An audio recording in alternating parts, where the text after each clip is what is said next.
인류의 눈물을 닦아주는 평화의 어머니.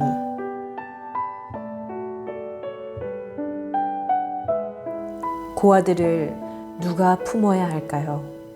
1990년대 초만 해도 여성들의 목소리는 작았고 남녀평등은 허울에 불과할 뿐 어디에서도 사례를 찾아보기 어려웠습니다.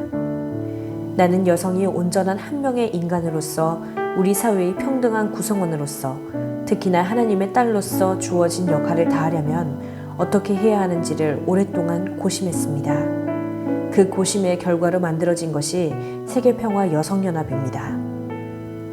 1992년 5월 인천을 시작으로 전국을 순회하며 40개 도시에서 창설대회를 차례차례 열어갔습니다. 나는 대회에서 이상세계의 주역이 될 여성을 주제로 강연했습니다. 대회를 열기 전에 사람들은 과연 몇 명이나 올까 걱정이 많았으나 가는 곳마다 인파로 가득 찼습니다. 대회의 주제가 여성임에도 남성 또한 많이 참석해 내가 주창하는 여성지대가 펼쳐지고 있음을 깨닫게 되었습니다. 한국 대회가 마무리되자 나는 다음 일정으로 일본을 잡았습니다. 나는 사나흘 동안 연습해 연설문을 모두 일본어로 준비했습니다. 일본 도쿄돔에 5만여 명이 모였습니다. 일본 수도에서 내가 처음으로 일본말로 강연을 한다고 하니 역시나 사람들은 믿지 않았습니다. 그런데 내가 연단에 올라 입을 열자마자 일본 사람들은 너무 놀라 감탄사를 연발했습니다. 지치지 않고 5개 도시를 순회하며 일본 여성들의 마음을 사로잡았습니다. 통역을 쓰면 훨씬 쉬웠을 테지만 나는 일본어로 된 강연문 전체를 완벽하게 소화했습니다. 일본 국민들을 고아로 만들지 않기 위해 철저히 준비했습니다. 고아가 되어 하나님을 알지 못하고 있는 현실을 내가 일본말로 또박또박 일러주었습니다.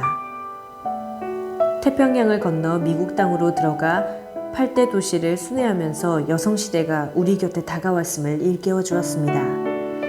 워싱턴에 모인 사람들은 내게 깊은 고마움을 표했습니다. 나에 대한 인식이 한국에서 온 문선명 목사의 부인에서 여성 대표로서의 한학자로 바뀌었고 나아가 그들은 나를 세계를 구원하는 여성 지도자로 초항했습니다.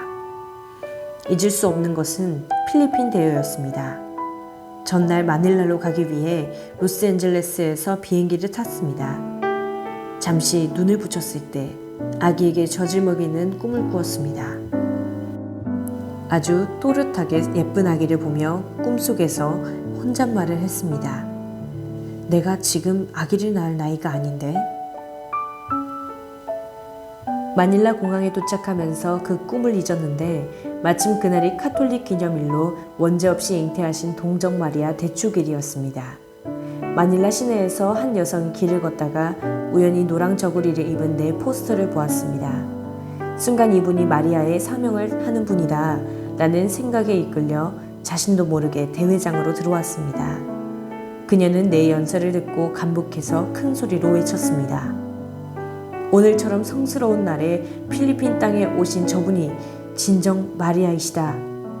큰 어려움과 보람이 함께한 곳은 마지막 강연지 중국이었습니다. 개방 정책이 어느 정도 진행되어 대회가 순조롭게 열릴 것이라 예상했으나 그렇지 못했습니다. 처음에는 공산당이 불허했고 군부도 허락하지 않았습니다. 정치대회가 아니라고 설득하자 그러면 먼저 원고를 검열하겠다고 했습니다. 이런 내용은 곤란합니다. 그들은 몇 번이나 회방을 놓았으나 나는 양보하지 않았습니다. 정치와 무관하게 여성이 대회의 초점임을 강하게 내세우자 결국 저들도 허락하지 않을 수 없었습니다. 그때 덩샤오핑 전 주석의 아들 덩푸팡은 장애인으로 50만 회원을 둔 중국 장애인 협회 회장이었습니다. 대회 전날 그곳 사람들이 우리를 초청해 환영회를 열어주었습니다. 체제와 이념을 떠나 서로를 격려하는 화합의 자리였습니다. 저녁에는 전국 부녀연합회에서 우리를 또 초청했습니다. 처음에는 잘 모르는 처지라 서로 어색했지만 곧 친구가 되어 즐겁게 노래를 부르며 화동의 시간을 가졌습니다. 그러나 환영회와 강연은 별개였습니다. 나는 처음에 원고 그대로 거침없이 강연을 했습니다. 공산국가에서 하나님이라는 말이 한 번도 아니고 수십 번이나 나오자 사람들은 놀라움을 금치 못했습니다. 나는 담담했고 응당 그래야 된다고 생각했습니다. 베이징 인민대회당에서 그런 강연을 했다는 것 자체가 가히 혁명적인 일이었습니다. 그렇게 1992년 한 해 동안 세계 113곳에서 강연을 했습니다. 한국을 떠날 때 각 도시에 어울리는 옷을 여러 벌 준비해 가는데 돌아올 때는 한 벌도 없었습니다. 거의 1년 만에 집으로 돌아오자 문 총재는 수고했어요 라고 말하다가 문득 물었습니다. 그런데 결혼 반지는 어디에 있어? 나는 내 손을 보았습니다.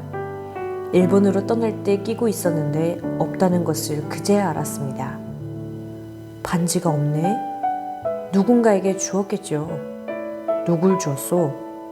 주긴 주었는데 기억이 나지 않아요.